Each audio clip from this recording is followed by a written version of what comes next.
नमस्कार, city post के इस खास पेशकश में आपका स्वागत है। मैं हूं श्रीकांत प्रत्युष। आपको चुनाव के पहले हमने दिखाया था किसी त्यागी जी का साक्षात्कार, उसे काफी समर्थन मिला आपका और करीब 14 लाख लोगों ने देखा, सुना भी इनको। अब चुनाव के नतीजे सामने आ चुके हैं, सरकार बन चुकी है, लेकिन अप्रत्याशित रिजल्ट आने के बावजूद बिहार में एनडीए में घमासान क्यों मचा है? मैं पहले तो आपका धन्यवाद करना चाहता हूं कि पिछला जो मेरा साक्षात्कार था उसमें मैंने आपके चैनल पे कहा था कि 38 सीटें मिलेंगी और एक सीट कम क्यों मिली और एक सीट बढ़ी क्यों मिली, इस पर भी शोध होनी चाहिए। जहां तक एनडीए की एक्सपेक्टेड और अनएक्सपेक्टेड नतीजों की बात है तो श्री नरेंद्र मोदी के नेतृत्व में समूचे देश में एक वातावरण था और बिहार में अतिरिक्त वातावरण था। क्योंकि नीतीश कुमार जी का जो 13-14 साल का कार्यकाल है उसमें ना कोई स्कैंडल है, उसमें ना कोई परिवारवाद है, ना उसमें कोई जातिवाद है, ना उसमें कोई क्रिमिनल या कम्युनल एक्टिविटीज की भरमार है। लिहाजा तबीयत के साथ बिहार के मतदाताओं ने 40 में से 39 सीटें जिता करके बहुत पुराना रिकॉर्ड 77 का तोड़ा है। लेकिन त्यागी जी, आपने कैसे आकलन किया कि 38 सीटें मिल जाएंगी? 39 मिल गई, लेकिन 38 का भी आकलन कैसे किया? ऐसा तो किसी को अंदाजा नहीं था। क्या कैलकुलेशन था, ये बताइए। देखिए, मैंने 2014 जेडीयू का वर्स्ट पीरियड था जब हमें 2 सीटें मिली थी, लेकिन नीतीश कुमार का वोट 17% था, बीजेपी का खराब जो है 15 था, एलजेपी का जो खराब था वो 15 था जब उनको एक भी सीट नहीं मिली थी विधानसभा में। मैंने इन तीनों का खराब दिनों का मत प्रतिशत जोड़ा और वो मुझको भी खराब हालत में 50% प्लस दिखाई दिया। फिर मैंने तीनों की वोटें विधानसभा वाइज जोड़ी तो कटिहार और किशनगंज हम हार रहे थे, बाकी 38 सीटें हम जीत रहे थे। तो मुझे प्रसन्नता है कि कटिहार भी हम लोग जीत गए। कटिहार क्यों जीत गए आप? नहीं, जैसे हम लोग और जीते हैं वैसी कटिहार जीते हैं। दूसरा, मैं ये भी मानता हूं, देखिए, जो स्वर्ण पीरियड है एनडीए का वो मैं 2009-10 मानता हूं, जब 32 सीटें मिली थी नीतीश कुमार के नेतृत्व में और नेता प्रतिपक्ष के लायक भी आरजेडी नहीं बची थी, मात्र 22 सीटें मिली थी। तो उस समय माइनॉरिटी के एक हिस्से का भी एतबार और यकीन नीतीश कुमार पर कायम था, जिसके रहते उन्होंने भी मतदान नीतीश कुमार के और एनडीए के पक्ष में किया था। 9 सीटें ऐसी थी मिली थी जो आपको, वो हारी हुई सीटें थी बीजेपी की, उन सीटों को आपने जीता। तो माना जाएगा कि लोकसभा चुनाव में जो अप्रत्याशित रिजल्ट आया है बिहार में, उसमें नीतीश कुमार का भी काफी अहम योगदान है। लेकिन बीजेपी क्यों बौराई हुई है और आपको मंत्रिमंडल में जगह नहीं दिया? नहीं, ये आपका विश्लेषण ठीक नहीं है। नीतीश कुमार जी जब 29 तारीख को अमित शाह जी से मिले थे, उन्होंने आमंत्रित किया था कि आप मंत्रिमंडल का हिस्सा बने, लेकिन ये सांकेतिक हिस्सेदारी होगी। हमने सब दलों के एक एक प्रतिनिधि को शामिल किया है। जनता दल यू 16 सीटों पे कामयाब हुआ, बीजेपी 17 सीटों पे कामयाब हुई। तो बिहार की जो विषम परिस्थितियां हैं उसमें हमारे लिए ये सिचुएशन अनएक्सेप्टेबल थी कि उन बीजेपी के जो हमारी मित्र पार्टी है उनके 5 सांसद एमपी बने और जेडीयू जो वहाँ पे महत्वपूर्ण घटक दल है उसका 1 एमपी बने। लिहाजा हमने स्नेहपूर्वक अस्वीकार कर दिया। फिर भूपेंद्र यादव जी गए, उसको भी हमने मना किया। जिस दिन ऑथ सेरेमनी थी उस दिन भी अमित शाह जी चाहते थे कि जेडीयू शामिल हो, तो विनयपूर्व हमने उनके स्नेहपूर्व आग्रह को मना कर दिया। और अगर मिलना भी था, मंत्रिमंडल में जाना भी था, तो हमारी राय है आज भी कायम है, हम प्रोपोर्शनल रिप्रेजेंटेशन चाहते हैं, सिंबॉलिक रिप्रेजेंटेशन नहीं चाहते। और ऐसी परिस्थिति में भविष्य में भी हमारे लिए संभव नहीं होगा मंत्रिमंडल में शामिल होगा। यद्यपि 2016 में जब हम लौटे हैं वापिस एनडीए में, उन 1.5-2 वर्षों में भी हमारा कोई प्रतिनिधि केंद्र सरकार में मौजूद नहीं था, लेकिन हमने proportionate representation Bharatiya Janata party को बिहार में दे के रखा, यद्यपि जनता का मैंडेट भी उनके साथ नहीं था। तो कितने मंत्री पद चाहिए आप तब मानेंगे आप? नहीं, हमें एक भी मंत्री पद नहीं चाहिए, हमें हमारी हिस्सेदारी चाहिए। हिस्सेदारी आपकी कितनी होती है?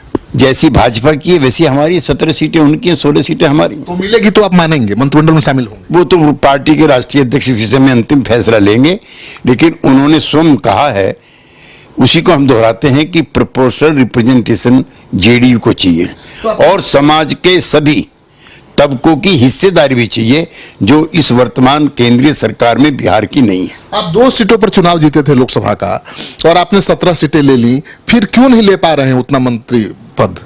ये तो आप भारतीय जनता पार्टी के नेताओं से अगर ये प्रश्न करें तो ज्यादा अच्छा होगा। वही तो मैंने कहा कि बीजेपी बौरा गई है, लगता है वो उसी की जीत है और नीतीश कुमार को नजरअंदाज कर रही है। नीतीश कुमार को बिहार की राजनीति में खास तौर से और केंद्रीय राजनीति में आमतौर से ना कोई व्यक्ति अस्वीकार कर सकता है और ना पार्टी अस्वीकार कर सकती है। मैं मानता हूं नीतीश कुमार बिहार में बहुत बड़े बैलेंसिंग फैक्टर हैं और इसी वजह से सब लोग ललचाई नजर से देख रहे हैं। अब देखिए, जीतन राम मांझी पहुंच गए उनके इफ्तार पार्टी में, उनको महागठबंधन में लाने का न्योता दे दिया। रघुवंश बाबू कह रहे हैं कि आप आ जाइए महागठबंधन में, तो आपको क्या लगता है?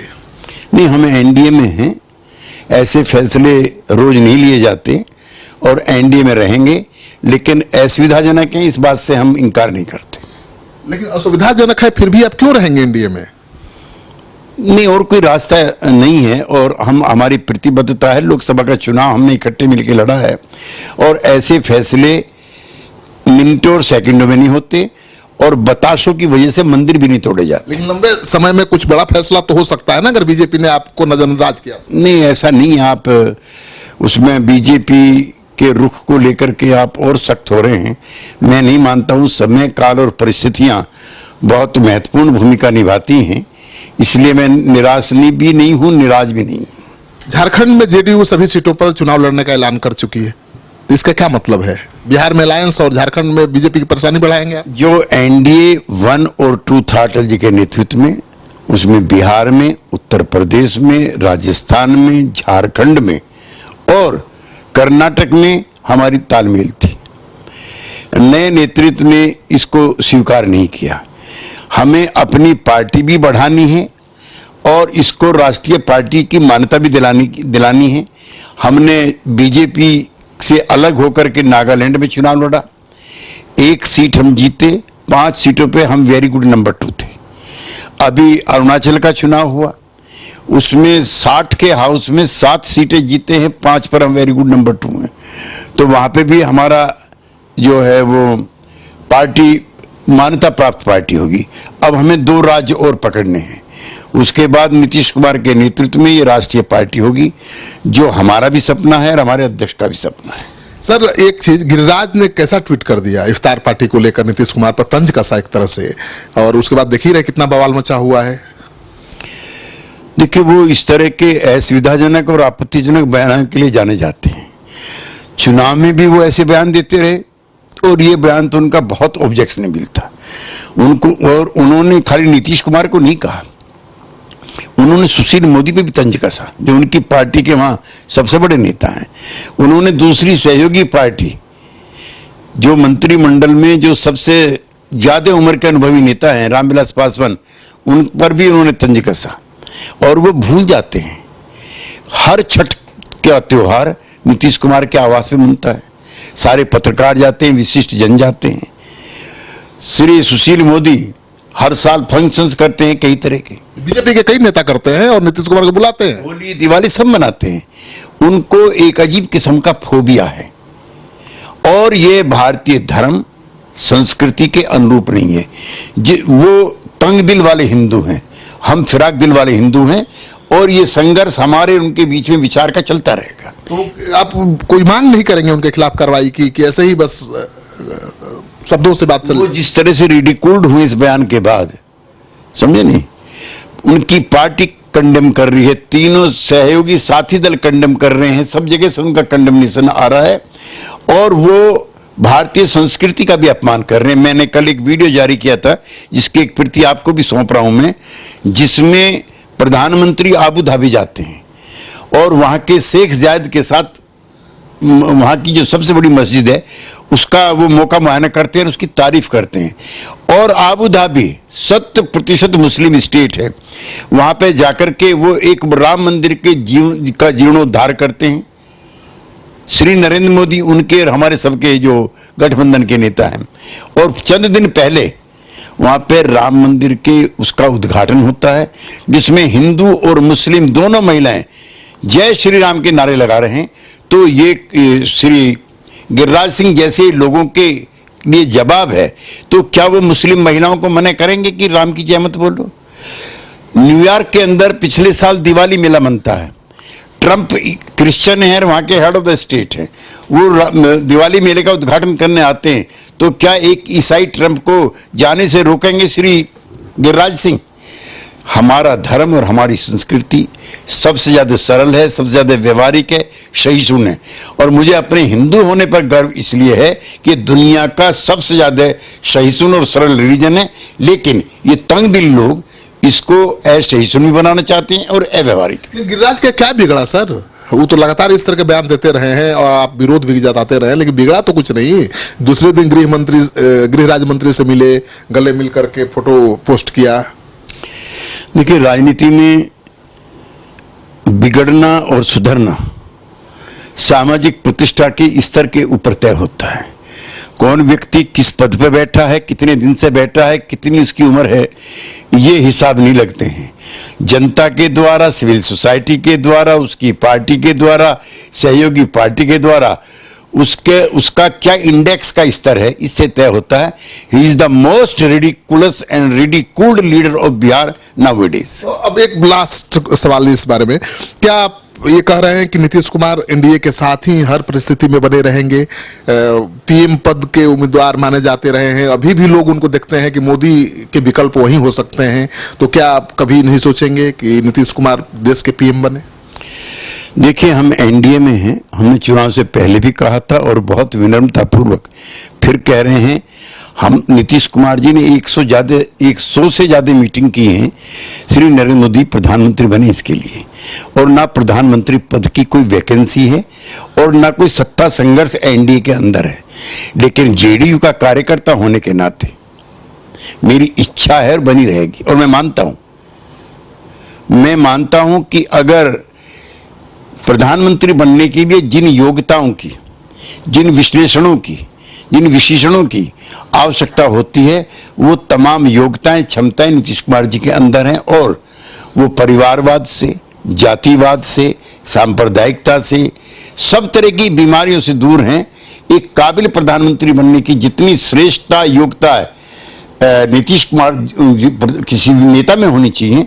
राजनीतिक अनुभव उनका 13-14 साल का, लेकिन मेरे वक्तव्य में स्पष्ट है कि हमारे प्रधानमंत्री पद के पहले, दूसरे, आखिरी उम्मीदवार श्री नरेंद्र मोदी है।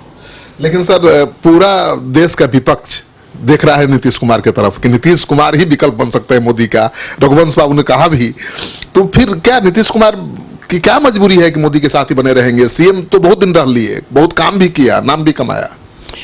देखिए, उनकी जो स्वीकार्यता है, जो उनकी एक्सेप्टेबिलिटी है, जो भारतीय राजनीति में उनकी रेस्पेक्टेबिलिटी है, मुझको भी, मैं भी उसका कायल हूँ कि कोई देश का नेता, कोई देश की पार्टी आज ऐसी नहीं है जो उनकी स्वीकार्यता को लेकर के प्रश्न करती हो।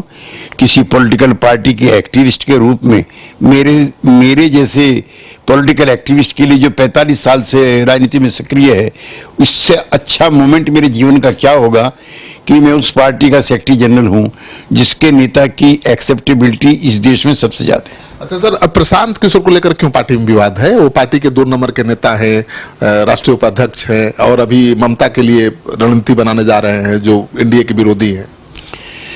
प्रशांत किशोर जी को लेकर के पार्टी में कोई विवाद नहीं है। हमारे राष्ट्रीय अध्यक्ष श्री नीतीश कुमार जी ने अपनी कलम से उनको पार्टी में भर्ती किया, अपने कलम से उनको पार्टी का उपाध्यक्ष बनाया, और वो निरंतर कार्यरत हैं। पिछले दिनों उनके पिताजी का देहांत था, इसलिए उनकी सक्रियता कम थी। जहां तक ममता बनर्जी के लिए या जगन मोहन के लिए कार्य करने का सवाल है, उनके द्वारा एक संचालित एक कंपनी है जिसका नाम है आईपैक। वो इस तरह के कॉमर्शियल कॉन्ट्रैक्ट करती है जिसका उनसे कोई लेना देना नहीं है। वो आज भी पार्टी के उपाध्यक्ष हैं एंड होपफुली 9 तारीख को जो पार्टी की बैठक होगी उसमें भी वो शामिल होंगे। आपके पार्टी के प्रदेश स्तर के नेताओं के बयान आए हैं कि पार्टी में रहते हुए ममता के लिए वो रणनीति नहीं बना सकते। नहीं, मुझे प्रशांत किशोर के भी वक्तव्य का इंतजार है। तो आपने केसी त्यागी जी को सुन लिया, बड़े बेबाक जवाब इनके होते हैं और उसमें कोई लुका छिपी का खेल नहीं होता है। और इन्होंने चुनाव नतीजा आने से पहले ही ऐलान कर दिया था कि बिहार में 38 सीटों पर एनडीए को जीत मिलेगी, मिल गई 39 सीटों पर। तो आपको भरोसा तो करना पड़ेगा इनकी बात पर, इनके अनुभव पर। अगर आपको इनकी बात पसंद आए, इनके दावे में दम दिखे, तो इस वीडियो को खूब शेयर करिए दोस्तों के साथ। अगर आपने अब तक हमारा चैनल सब्सक्राइब नहीं किया तो जरूर कर लीजिए, क्योंकि आपके सहयोग समर्थन की वजह से पहले साल ही सिटी पोस्ट बिहार झारखंड का नंबर 1 डिजिटल प्लेटफॉर्म बन चुका है। धन्यवाद। 22 वर्षों का विश्वास, 10,000 से ज्यादा डॉक्टर्स, गोल नेशंस लीडिंग इंस्टीट्यूट। NSIT निखारता है आपकी प्रतिभा को। NSIT, a place to imagine, invent and inspire. NSIT, अम्हारा, Bihta, Patna.